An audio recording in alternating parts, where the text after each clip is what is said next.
से भरे उस गांव का नाम था हरियाली। और हरियाली गांव की शान था एक विशाल प्राचीन बरगद का पेड़। सदियों से खड़ा वह पेड़ गांव वालों के लिए सिर्फ एक पेड़ नहीं, एक जीवन देवता था। उसकी जटाएं इतनी लंबी और फैली हुई थीं कि लगता था मानो वह भूमि को अपने आगोश में लेकर उसे स्थिरता दे रहा हो। उसकी छांव में बैठकर गांव वाले अपने दुख दर्द भूल जाते। बच्चे खेलते, बूढ़े प्रार्थना करते, उसकी पूजा होती, उसके नीचे मेले लगते। सबका यही मानना था कि इस पेड़ में गांव की आत्मा बसती है, यह उनकी रक्षा करता है। लेकिन समय बदला। गांव के किनारे एक नया शहर उगाया। शहर की चकाचौंध ने गांव के युवाओं को अपनी ओर खींचा। पैसा, सुविधा और तथाकथित विकास की अंधी दौड़ में गांव धीरे धीरे खोखला होने लगा। अब बरगद के पेड़ के नीचे बैठने वालों की संख्या दिन ब दिन कम होती जा रही थी। उसकी पूजा करने वाले बूढ़े एक के बाद एक इस दुनिया से चले गए।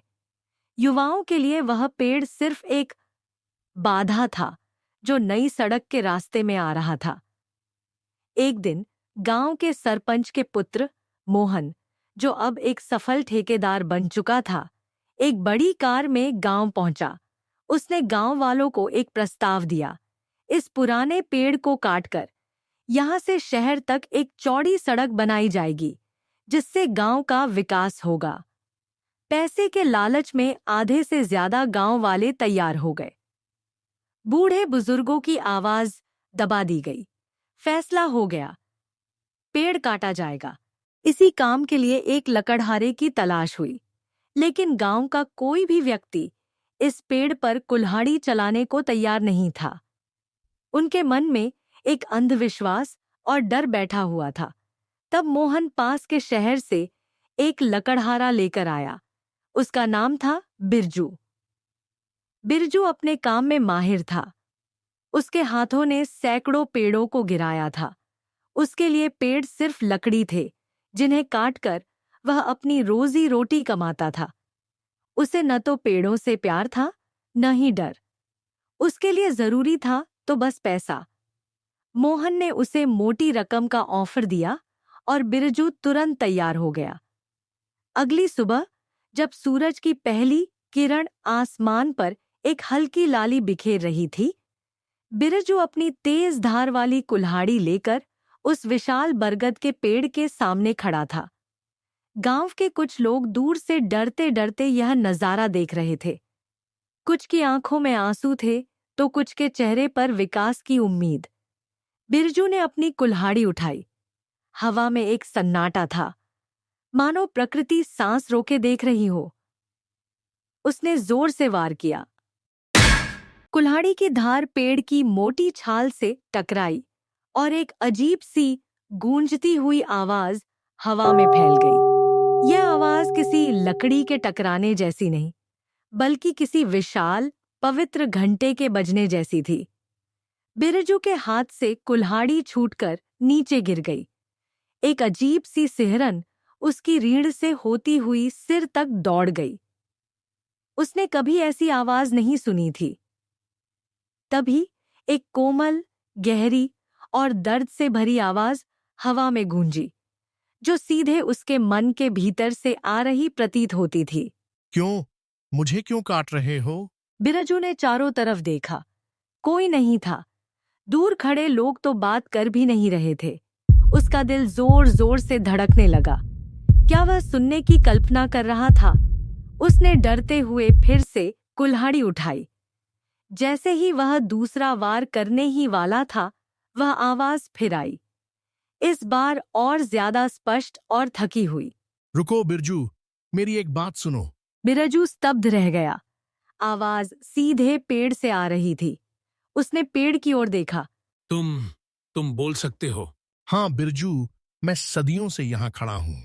मैंने तुम्हारे पिता को, दादा को और उनके दादा को भी देखा है। मैंने इस गांव को बसते, बढ़ते और अब मरते देखा है। तुम कौन हो? मैं इस जंगल, इस धरती की आवाज हूँ। मैं वह सब कुछ हूँ जिसे तुम भूल चुके हो।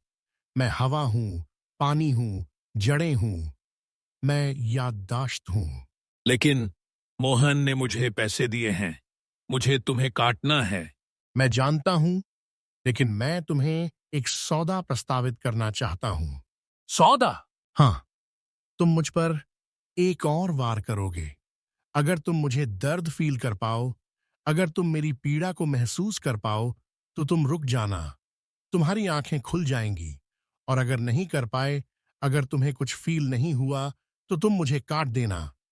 मैं खुद ही गिर जाऊंगा। तुम्हें जोर नहीं लगाना पड़ेगा।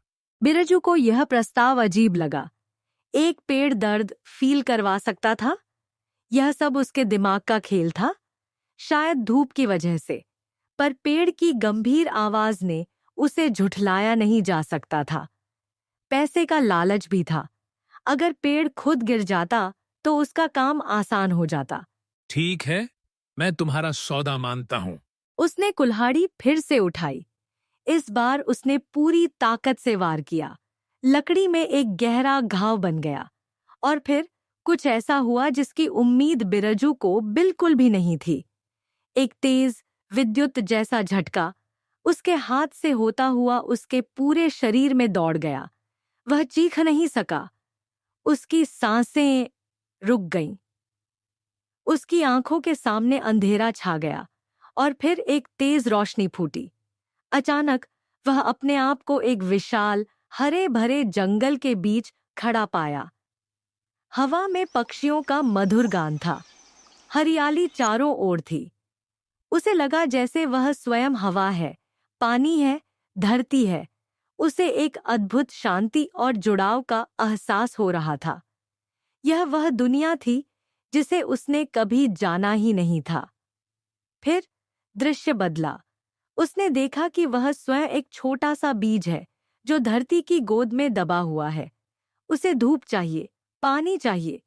वह संघर्ष करता है, अंकुरित होता है और एक कोमल पौधा बनता है।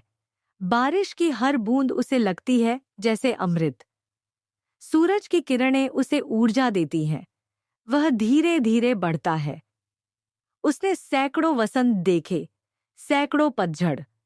उसने पक्षियों के घोंसले बनते देखे, उनके बच्चों के जन्म देखे। उसने अपनी शाखाओं पर बैठकर प्रेमियों की मधुर बातें सुनी। उसने अपनी छांव में बैठकर बूढ़ों के जीवन के अनुभव सुने। उसने बच्चों की किलकारियां सुनी। वह सिर्फ एक पेड़ नहीं था, वह इतिहास का एक जीवंत गवाह था, एक सदस्य था। फिर एक तेज, कष्टदायक दर्द ने उसे चीर दिया। उसने देखा कि एक आदमी, वह स्वयं, एक तेज कुल्हाड़ी से उस पर वार कर रहा है। यह दर्द सिर्फ शारीरिक नहीं था, यह एक सदस्य को खोने का दर्द था। उसकी हर जड़, हर शाखा, हर पत्ता चीख रहा था। यह दर्द उसकी अपनी देह का दर्द था। बिरजू की आंखें खुलीं। वह वापस उसी जगह था, पेड़ के सामने। उसके गालों पर आंसू की धाराएं बह रही थीं। एक गहरा, दिल को चीरने वाला दर्द उसके सीने में था। वह सांस लेने के लिए हाँफ रहा था। उसने अपना हाथ देखा, वही हाथ जिसने कुल्हाड़ी पकड़ी थी। वह कांप रहा था। उसने पेड़ की ओर देखा। उसके द्वारा किए गए वार से निकल रस टपक रहा था, मानो पेड़ रो रहा हो।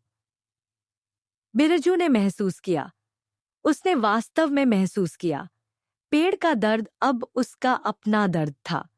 मैंने महसूस किया, यह दर्द, यह बहुत भयानक है। माफ करना, प्लीज मुझे माफ कर दो। पेड़ की आवाज फिर से उसके मन में गूंजी। अब उसमें एक कोमलता थी। तुमने फील कर लिया बिरजू।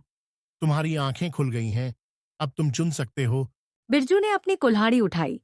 दूर खड़े लोगों ने सोचा कि अब वह फिर से वार करेगा, लेकिन बिरजू ने पूरी ताकत से कुल्हाड़ी को दूर जंगल में फेंक दिया। नहीं, मैं यह पेड़ नहीं काटूंगा। मैं ऐसा नहीं कर सकता। मोहन, जो दूर से यह सब देख रहा था, गुस्से से चिल्लाता हुआ आगे आया। क्या हुआ बिरजू? पागल हो गया हो क्या? काटो इस पेड़ को। बिरजू पेड़ के सामने खड़ा हो गया। मानो उसे बचाने के लिए। नहीं मोहन भाई, इस पेड़ को मत काटो। यह सिर्फ एक पेड़ नहीं है, यह हमारा इतिहास है, हमारी जड़ें हैं। इसके बिना यह गांव, यह धरती जिंदा नहीं रह पाएगी। ये सब अंधविश्वास है। तुम्हें पैसे चाहिए ना? मैं दोगुना दे दूंगा। पैसा? पैसा इस पेड़ की एक जड़ के बराबर भी नहीं है। जाओ, अपना पैसा अपने पास रखो। आज मुझे असली धन मिल गया है। बिरजू की दृढ़ता और उसके शब्दों ने गांव वालों के दिलों में एक स्पार्क जला दिया। वे बूढ़े, जो चुपचाप दुखी हो रहे थे, आगे आए। एक बूढ़ी दादी बोली, बिरजू सही कह रहा है। हमने अपनी जड़ें भुला दी हैं। इस पेड़ ने हमें हमेशा सहारा दिया है। आज हम इसे सहारा देंगे। धीरे धीरे सभी गांव वाले बिरजू के साथ खड़े हो गए। मोहन अकेला पड़ गया। वह देख सकता था कि अब उसकी बात नहीं चलेगी। गुस्से में वह वहां से चला गया। उस दिन के बाद बिरजू उस गांव में ही रह गया।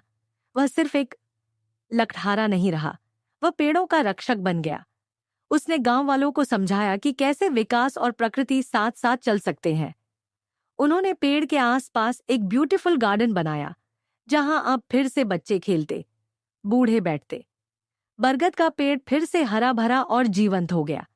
कहते हैं, अब भी कोई संवेदनशील वाला व्यक्ति अगर उसके पास जाकर चुपचाप बैठे तो उसे हवा में एक कोमल गुनगुनाहट सुनाई देती है।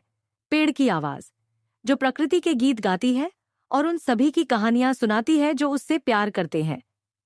और बिरजू, वह हर सुबह सबसे पहले उसी पेड़ के पास जाता, उसकी छाल को हाथ लगाता और मुस्कुराता। उसे पता था कि उसने सिर्फ एक पेड़ नहीं बचाया, उसने अपनी और अपने गांव की आत्मा बचाई थी। उसने एक ऐसा रहस्य जान लिया था जो पैसों से कहीं ज्यादा कीमती था।